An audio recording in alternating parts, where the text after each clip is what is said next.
بسم الله الرحمن الرحيم بسم الله الرحمن الرحيم الحمد لله رب العالمين والصلاة والسلام على أشرف الأنبياء والمرسلين سيدنا ونبينا ومولانا محمد وعلى آله وأصحابه أجمعين رب اشرح لي صدري ويسر لي أمري واحلل عقدة من لساني يفقه قولي. Allah Azze ve Celle'nin izniyle İbn-i Battah Rahimahullah'ın İbanətus Suğra adlı əsərini oxumağa davam edirik. Və bundan əvvəl biz bidətlər üzərində qaldıq. Və bidətin təhlükəsi, bidətin insanın dininə olan zərərləri haqqında geniş danışdıq və bugün də bunu davam edirik. Bundan sonra İmam İbn-i Battah Rahimahullah buyurur ki, وَقَالَ İbn Məsud radiyallahu anhu buyurdu ki, Xatta lənə Rasulullah sallallahu aleyhi və səlləm yevmən xattan. Allah Resulü sallallahu aleyhi və səlləm bir gün bizə bir xət çəkdi. Və qalə həzə səbilullah. Və dedi ki, bu Allahın yoludur. Thumma xatta xututan an yaminil xatti və yusarihi. Sonra o xəttin sağına və soluna xətlər çəkdi. Və qalə həzəhi subulun. Və dedi ki, bunlar da başqa yollardır. Alə kullu səbilin minhə şeytanun yəd'u ileyhi. Hər bir yolun başında şeytan dayanıb özünə çağırır. Hər bir digər yolların sağdakı və soldakı yolların başında bir şeytan dayanıb özünə çağırır. Thumma tələ. Sonra bu ayəni oxudu. Və ənə həzə siratı müstəqimən fəttəbi'uhu və lə təttəbi'us subulə fətəfərrəqə bikum an səbilihi zəlikum vəssakum bihi ləalləkum təttəqun. Ən'am surəsi 153-cü ayədə. Allah Azze ve Celle buyurur ki, bu mənim doğru yolumdur, ona tabi olun və digər yollara tabi olmayın, parçalanarsınız. Digər yollara tabi olaraq parçalanmayın ki, o sizi həmin yollar sizi doğru yoldan ayırmasın. Yəni, onun sağındakı və solundakı yollara uymayın. Bu hədisi İmam Əhməd rəvayət etmişdir. Bu hədisin İbn Abbas və Cabir bin Abdullah radiyallahu anhümədən rəvayət edilən şahidləri də vardır. İbn-i Hibban hədisin səhih olduğunu demiş, İmam Zəhəbi və başqaları da onunla razılaşmışlar. Və qalət Ayşə radiyallahu anhə. Ayşə radiyallahu anhə buyurdu ki, Tələ Rasulullah sallallahu aleyhi və səlləm həzihil ayətə. Allah Resulü sallallahu aleyhi və səlləm bu ayəni oxudu. Huvəl-ləzi ənzələ aleykəl kitəbə minhu ayətun muhkəmətun hunnu ummul kitəbə və uxaru mütəşəbihətun. فأما الذين في قلوبهم زيغ فيتبعون ما تشابه منه ابتغاء الفتنة وابتغاء تأويله إلى قوله أولو الألباب. قالت سمعت رسول الله صلى الله عليه وسلم يقول إذا رأيتم الذين يجادلون فيه فهم الذين عن الله فاحذروهم. Ayşə radiyallahu anha buyurur ki, Allah Resulü sallallahu aleyhi ve sellem bu ayəni oxudu. Sənə kitabı nazil edən odur. Onun bəzi ayələri möhkəmdir. Bunlar kitabın anasıdır. Digərləri isə mütəşabihdir. Qəlblərində xəstəlik olanlar fitnə çıxarmaq və yozmaq üçün mütəşabihlərə başvurarlar. Halbuki onun təvilini yalnız Allah bilir. İman gətirənlər isə belə deyərlər, biz ona iman gətirdik, hamısı Rəbbimizin qatındandır. Yalnız ağıl sahibləri ibrət alır. Ayşə radiyallahu anhə davam edərək buyurur ki, Allah Resulü sallallahu aleyhi və səlləm buyurdu ki, onun haqqında mübahisə edənləri gördüyünüz vaxt, yəni mütəşabih ayələr haqqında mübahisə edənləri gördüyünüz vaxt, bilin ki, onlar Allahın qəsd etdiyi kəslərdir.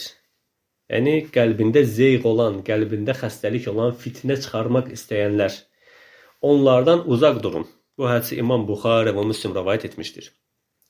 Səid ibn Cübeyr rahiməhullah buyurur ki, onun mütəşabihinin arxasınca gedərlər. Yəni, ayədə keçən onun mütəşabihinin arxasınca gedərlər. Ayəsi haqqında buyurur ki, mütəşabih Quran-ı Kərimdə insanlara qarışıq gələn ayələrdir. Hər firqə Qurandan bir ayə oxuyar və onu özləri lehinə olduğunu, həmin ayənin özlərinin lehinə, özlərinin xeyrinə, özlərinin əqidəsini dəstəkləyən bir ayə olduğunu və onunla doğru olduğunu iddia edərlər. Həruriyyanın arxasınca düşdüyü Quranın mütəşabihlərindən biri bu ayədir. Kim Allahın nazil etdiyi ilə hökm etməzsə, onlar kafirlərdir. Maidə surəsi 44-cü ayə. Səid ibn Cübeyr davam edərək buyurur ki, onlar bu ayədən sonra bundan sonra onlar Rəblərinə ortaq qoşarlar. Ənam surəsi 1-ci ayəsini oxuyarlar. Yəni xavariclər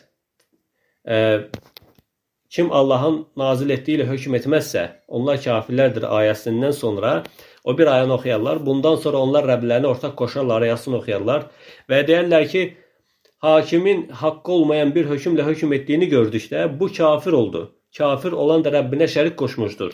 Bu səbəblər də bu ümmət müşrikdir deyərlər. Yəni təbii ki, burada şəriətlə hökm verən bir hakimin hər hansı bir hökmdə xata etdiyi zaman, Allahın hökmü ilə hökm vermədiyi zaman, ictihad edib səhv hökm verdiyi zaman xavariclər nə edərlər? Deyərlər ki, bu kafir oldu, bu hakim kafir oldu. Çünki Allahın nazil etdiyi ilə hökm etmədi. Allah Əzzə və Cəllə də buyurdu ki, فَمَنْ لَمْ يَحْكُمْ بِمَا أَنْزَلَ اللّٰهُ فَأُولَٰئِكَ هُمُ الْكَافِرُونَ.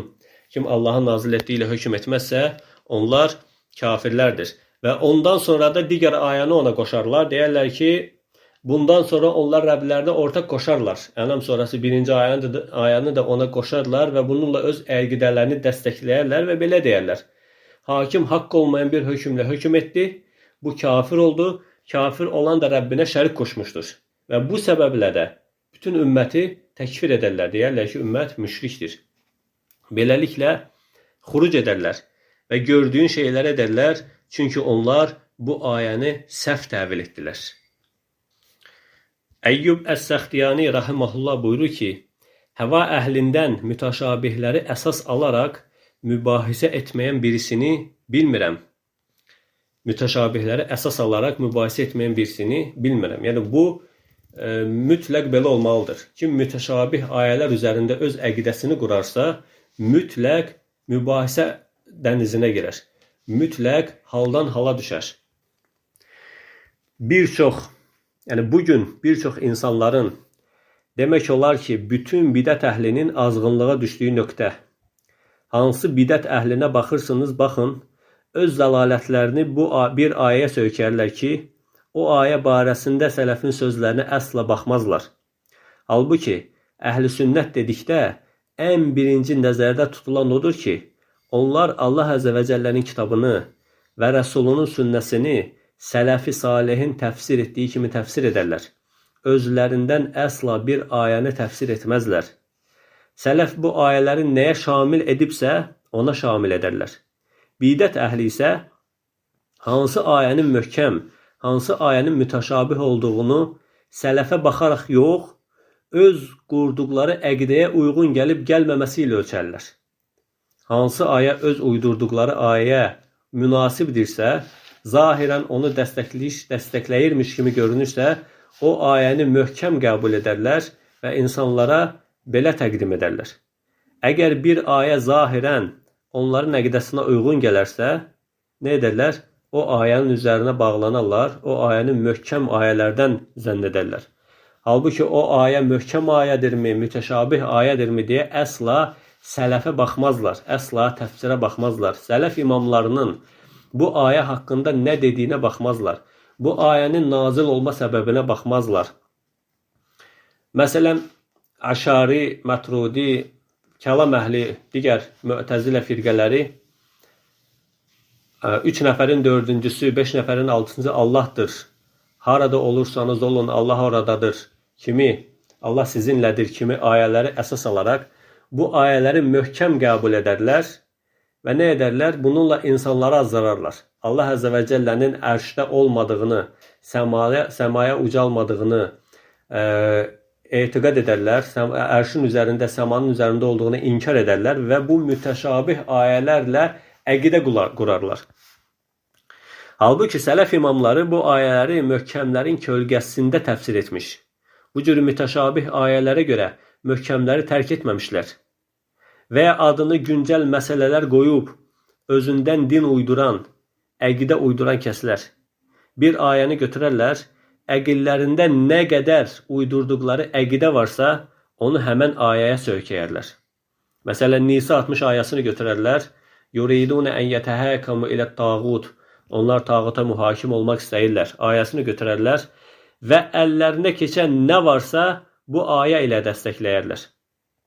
Öz ayağı ilə məhkəməyə gedən, orada danışan, orada susan, orada kameranı şahid göstərən, orada başqasını şahid göstərən, bunu edən, uydurduqları nə varsa dəlil olaraq bu aya gətirərlər.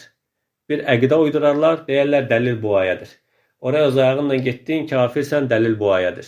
Orada danışdın, kafirsən, dəlil bu ayadır. Orada sustun, kafirsən, dəlil Nisa 60-dır. Kameranı şahid göstərdin, kafirsən, dəlil Nisa 60-dır. Kimisə şahid göstərdin, kafirsən, dəlil Nisa 60-dır.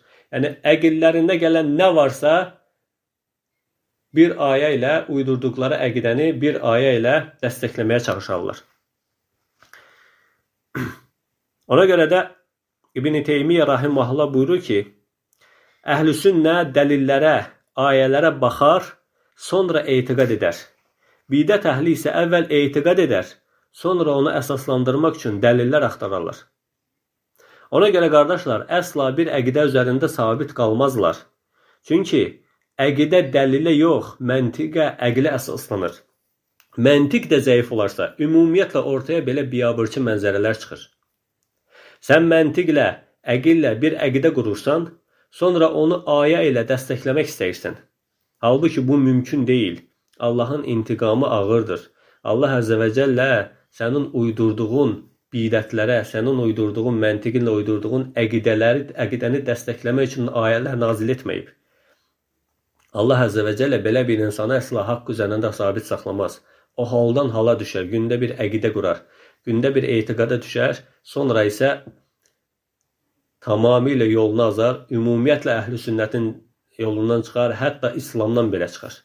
Çünki özünün uydurduğu batil əqidələrini, məntiqlə uydurduğu batil əqidəsini Allahın əqidəsinə Allah Əzzə və Cəllənin ayəsini alət etmək istəyir.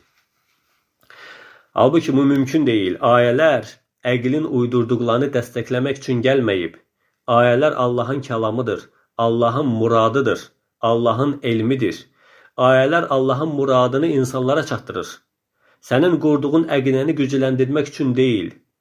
Allahın muradını isə Allahı ən yaxşı tanıyan Peyğəmbər sallallahu aleyhi və səlləm, sahabələr radiyallahu anhum əcməin, tabeinlər və elmi onlardan alan imamlar, əhl-i sünnə alimləridir.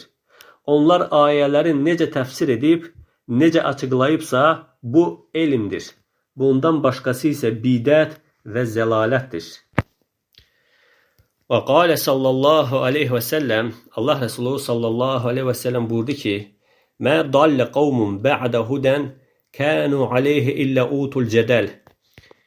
Hidayətdən sonra azan elə bir toplum yoxdur ki, onlara cədəl verilmiş olmasın. Mücadilə, mübahisə. Hidayətdən sonra azan elə bir toplum yoxdur ki, onların azma səbəbi dinlərində mübahis etmək, cədəlləşmək olmasın. Thumma qara, sonra bu ayəni oxudur. Mə darabuhu ləkə illə cədələn bəlhum qavmun xasimun. Sonra bu ayəni oxudu. Allah Əzzə və Cəllə buyurur ki, onu sənə ancaq mübahisə etmək niyyəti ilə örnək gətirdilər. Xeyr, onlar cədəldə önə keçmiş bir tayfadırlar. Bir qövmdürlər. Zuxruf surəsi 58-ci ayə. Bu hədisi İmam Əhməd, Tirmizi, İbn Məcə rəvayət etmişdir. Tirmizi və Hakim hədisin səhih olduğunu demişdir və İmam Zəhəbi rahimehullah da onları dəstəkləmişdir. Və qalə sallallahu aleyhi və səlləm Əl-mütəməssiku bi sünnəti ində fəsədi. İndə fəsədi ümməti ləhu əcrun 50 şəhidən. Allah Resulü sallallahu aleyhi və səlləm buyurur ki, ümmətin pozulduğu zaman sünnətimdən yapışan kəsə 50 nəfərin əcri vardır. Bəzzar və Təbəraninin rahimahullahın İbn Məsud radiyallahu anhu da rəvayət etdiyi hədis də bu hədisi dəstəkləməkdədir. Hədisdə buyurulur ki, Allah Resulü sallallahu aleyhi və səlləm belə demişdir. Qarşıda səbir günləri vardır. O günlərdə sünnətimdən yapışan kəsə 50 nəfərin əcri vardır. Ömər radiyallahu anhu, ey Allahın Resulü, bizdənmi, yoxsa onlardanmı deyə soruşduqda, sizdən deyə cavab vermişdir. Təsəvvür edin, qardaşlar, elə bir zaman ki, zənn edirəm ki, elə bu zamandır, bidətlərin dalğalar kimi sünnətin üzərinə hücum çəkdiyi, bidət əhlinin hər tərəfdən az bir qism əhli sünnətə hücum çəkdiyi bir zamanda Allah Resulü sallallahu aleyhi və səlləmin sünnətini əldə saxlamaq, əldə köz saxlamaq qədər çətin olacaq.